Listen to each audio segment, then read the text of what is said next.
Baik. Dokter kan bisa disebutkan mungkin dok 4 faktor tadi apa saja? Ya tadi ya, saya udah bilang tadi. Nomor satu adalah risiko penyakit ISPA ya, infeksi saluran pernafasan akut ya kan.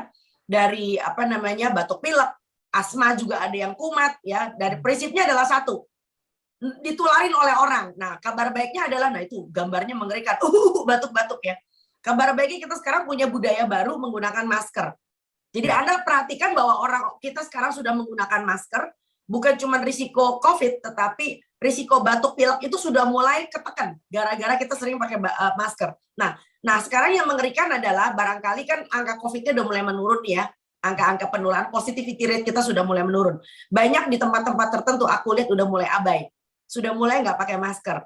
Padahal Anda rugi, karena pakai masker itu bukan cuma sekedar menyelamatkan Anda untuk tidak tertular dari COVID, tetapi juga menghindari atau menurunkan risiko risiko terkena penyakit infeksi saluran pernafasan atas. Ya, jadi kalau Anda perhatikan bahwa dengan kita menggunakan masker itu kejadian flu itu akan turun banget, banyak yang turun. Nah, ditambah lagi dengan tadi yang saya bilang itu yang pertama ISPA, yang kedua adalah tentu saja penyakit yang endemik di Indonesia yaitu demam berdarah. Ya, kenapa? Karena demam berdarah ini nyamuknya hobi banget bersarang di tempat-tempat yang bening justru. Airnya jernih. Ya, jadi air mengalir jernih. Wah, ini yang keladinya banyak banget buat si demam berdarah. Nah, tetapi berbeda dengan penyakit yang ditularkan oleh Anopheles, yaitu penyakit malaria. Malaria ini justru lebih senang pada air yang tergenang. Ya, lalu tergenang tetapi airnya tidak bersih. Tetapi justru pada demam berdarah, air yang bersih itu justru tempat dia bersarang dan bertelur. Jadi hati-hati. Ya, ibu-ibu yang sekarang belakangan ini pandemi banyak memelihara tanaman ya, karena saya juga punya hobi baru ngumpulin tanaman. Tetapi Anda lupa bahwa pot-pot Anda itu bawahnya itu terutama kalau yang pakai tatakan ya, pakai piring ya Mas ya. Nah, itu ada air menggenang ya. Kalau Anda punya vas di rumah tidak rajin diganti, nah itu dia. Nah, itu sebabnya kenapa menguras, mengubur, dan menutup itu penting banget. 3M sekarang sudah menjadi 5M ya. Jadi prokes itu 3M, sekarang juga si demam berdarah juga ada lagi 3M plus gitu ya. Jadi mengubur, menguras, dan menutup itu menjadi suatu syarat supaya risiko penyakit demam berdarah ini bisa kita cegah. Jadi mumpung kita belum hujan, terlalu heboh hujannya, kita masih bisa kerja bakti ya Mas. Sekarang waktunya nih saya mengingatkan pada kalian di RT RW, yuk coba kita kerja bakti, mulai mengubur, menguras, dan menutup ya. Lalu kemudian kalau perlu diberikan ABT, bagikan ABT, bukan fogging. Nah, ini penting ya. Kenapa fogging itu nggak penting? Karena fogging itu hanya mematikan nyamuk dewasa. Tetapi Anda tidak mematikan telurnya, Anda tidak mematikan jentiknya. Ya, ini penting nih. Jadi percuma aja nanti kalau udah kejadian Anda ribut sama RT Anda, Pak, tolong dong Pak, rumah saya di fogging. Nggak ada gunanya. Oke, tadi ISPA, lalu kemudian penyakit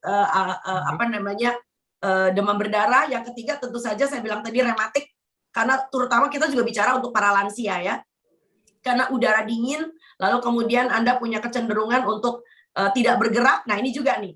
Ya, yang biasanya jalan pagi, biasanya sepedaan, karena hujan, pagi-pagi udah gerimis, di rumah aja nggak ngapa-ngapain, nonton TV, makan kacang satu toples. Wow! Jadi rematiknya nambah, karena apa? Kacang-kacangan Anda itu tinggi dengan omega 6. Dan omega 6 itu pro peradangan loh, hati-hati. Kalau Anda tidak imbangi dengan omega 3. Jadi itu sebabnya kenapa makan ikan, makan yang sehat, banyak sayur dan buah, itu bisa menjadi suatu imbangan. Itu yang ketiga. Yang keempat tentu saja tadi sudah bilang penyakit kulit.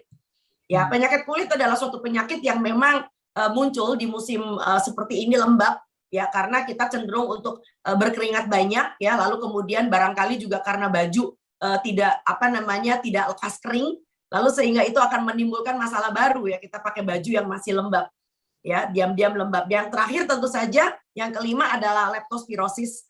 Jadi penyakit yang ditularkan oleh pipisnya tikus, karena ya sekali lagi tikus juga cari sarang ya.